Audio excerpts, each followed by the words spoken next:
As you can see, we're 56 stories up and Singapore is right behind us. I cannot wait to explore Marina Bay Sands. It's been one of my all-time favorite places to actually stay at and on top of the bucket list. So we'll take you along for the tour. Welcome to That Lovell-Boland Life. Now, as the Lion City opens up to foreign tourists and more VTL arrangements are put in place, we wanted to find out if MBS is the best hotel in Singapore. And we're taking you around to find out. Hello and welcome to the absolutely iconic Marina Bay Sands. This is That Lovell-Boland Life and we are finally staying here. This 11-year-old hotel has lit up Singapore's skyline for over a decade now and we have finally snagged a staycation here. This is a work trip for Rianne and I'm the lucky tag along, so I will take you along, take you around, see what there is to do around Marina Bay. I'm about to get ready. I'm going to meet Rianne for breakfast at Spago. After that, we're going to take part in an art and sustainability tour, and then we'll see what the rest of the day has to hold. But before I go and get ready, remember to like this video and subscribe if you haven't already. Right, let's go. We headed up to Spago for breakfast, which is located at the top of Tower 2 at MBS and was a real treat for us. It was $35 per person, which included one main and two sides. We both went for nasi lemak with all-you-can-drink juices and coffees included.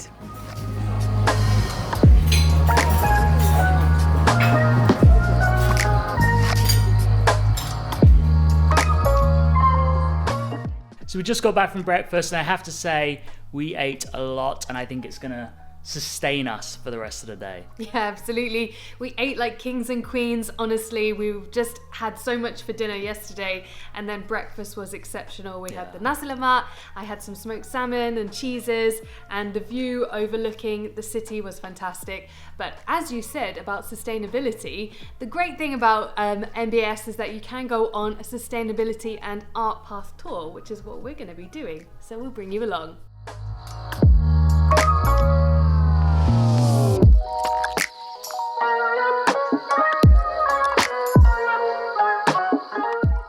If you stay at MBS, you should check out their Art and Sustainability Tour, which highlights how sustainability is embedded across the property.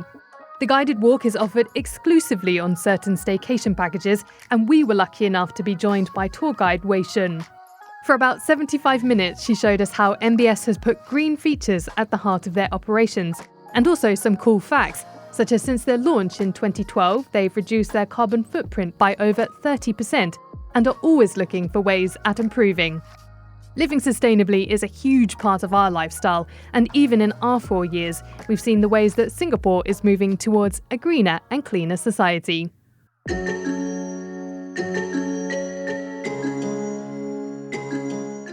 So we're running quite a tight itinerary, but you just saw the art and sustainability tour. We played a little bit for you there, but how did you find it? I found it really interesting. I mean, art and sustainability are two of my favourite topics, so merging them together and experiencing how this building functions through just small little initiatives and little things that you just wouldn't necessarily realise are actually helping the building. Yeah, really interesting tour. We hope you enjoyed it too. So where are we going now? So now we're keeping the art theme going. We're going to the Art Science Museum, where I'm not really sure what we're going to experience, but I'm really looking forward to, just enjoying the day out. Right, let's go.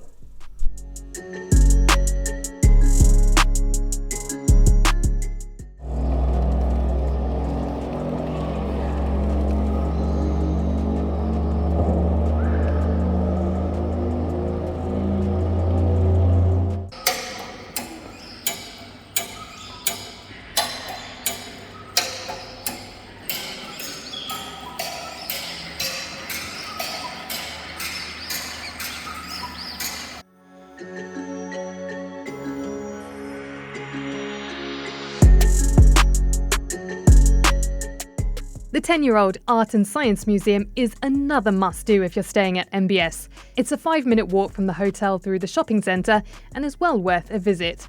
The museum has 21 gallery spaces and we had lots of fun walking around for hours.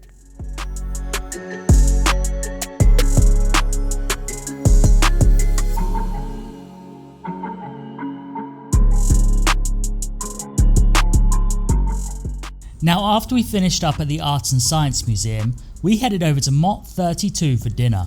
It was another massive treat for us and goes to show the array of restaurants located just a few minutes walk from MBS.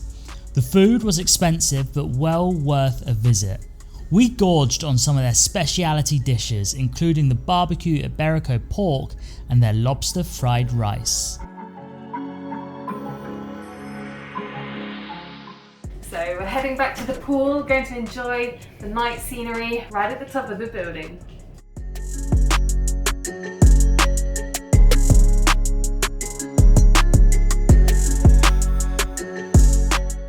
So if you ever stay at MBS, you have to take the pool slot at night because you get the best view of the city.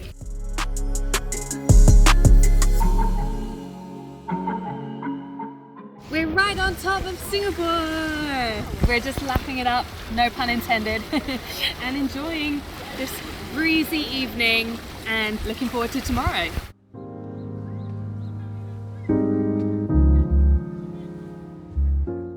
So it's last day here at Marina Bay, but we really lucked out. As you can see, Rianne is just there. We really lucked out because the sun is out. Yesterday it was raining, I think the day before it was raining. So the one day we have booked Marina Bay pool in the day, the sun is shining all across Singapore. So one thing about Marina Bay pool that you don't know, because it looks like an infinity pool, but it actually has this little side, so there is no chance of going off the edge. So I've finally coaxed Rianne into the pool. It's cold. I mean, it's glorious weather, but this pool is not heated, or at least it doesn't feel like it to me. But you've got to admire the architecture of this building. You can only really appreciate it right when you're on the top and you see the curve of how far this pool goes around. It is really incredible. But I'm enjoying the difference of swimming up here in the daytime. I mean, I say swimming, I'm just sort of like wading and enjoying the view.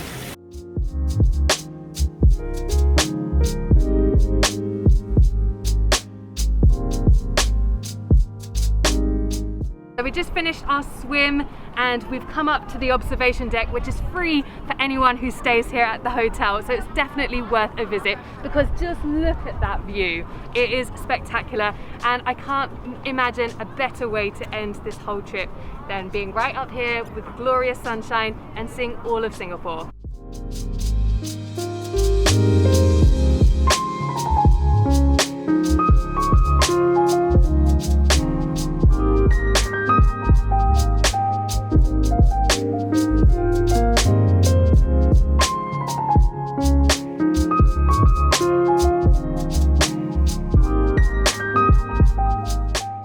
So our all too brief time at MBS is drawing to a close, but before we end this video, we just wanted to go through the pros and cons, especially for people that may be coming into Singapore on VTL flights. Yeah, so I have to say, first of all, the pool is as iconic as you would imagine. It's amazing to go up there and just see the view of all of Singapore. Yeah, I loved it. I really like the pool. We've been up twice for the night sky, so you see everything over Singapore, and we've been once in the day, but I have to say the night really topped. So if anyone is coming to Singapore, like I said earlier in the video, if you're going to book a pool slot, book the night.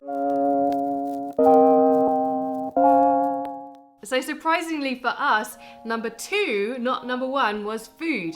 There are so many options here. You know, we ate at Mott 32, which was Chinese, and then we also ate at DB Bistro, which was French. So there really is a mix of like Asian and Western, and also a lot of celebrity chefs which have their restaurants right here at Marina Bay Sands. And even if you want to try local fare, there even is a hawker centre situated at the Marina Bay shops. So honestly, if you have a big budget or if you have a small budget, there's something for everyone.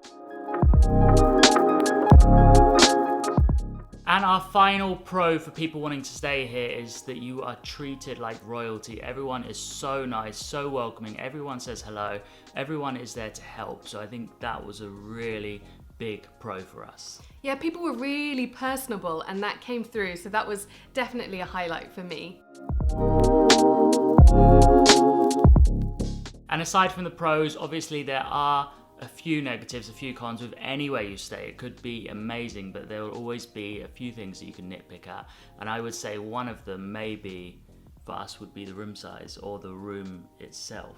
I think for me, like, the room size is actually pretty decent. I think we've stayed in other places in Singapore which are slightly smaller and have a premium price tag. So for us, I think this room is decent size. I would say it's a little bit, plain.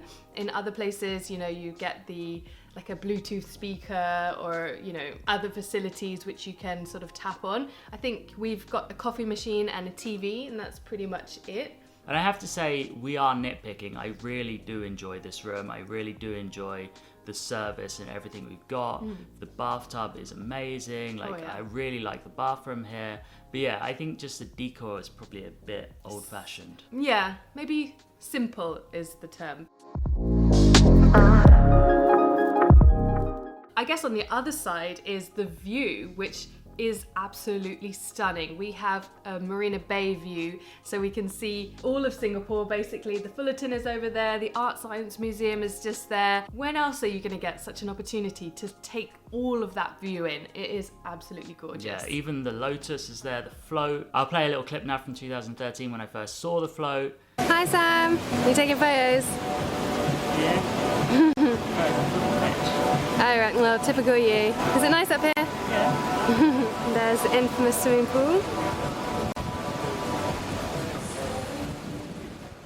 And as you can see from that brief clip, 8 years ago, Slimmer Sam, it really took my breath away. I know, where else in the world are you going to find a floating football field? I mean, the architecture here is simply stunning. Got to give them props for that. So as you can see, there weren't many things to nitpick here. It was full of pros. We did really enjoy the stay, and I think we would definitely come again. Absolutely, and if you're coming over to Singapore on a VTL, or if you live in Singapore and you haven't done Marina Bay Sands, I mean, it was on our bucket list for such a long time, so I'm really glad we've ticked it off the list, because it is as impressive as we thought it was going to be. So for you, if you're coming, do make sure you enjoy all the food, the view, the iconic swimming pool. You will have a blast.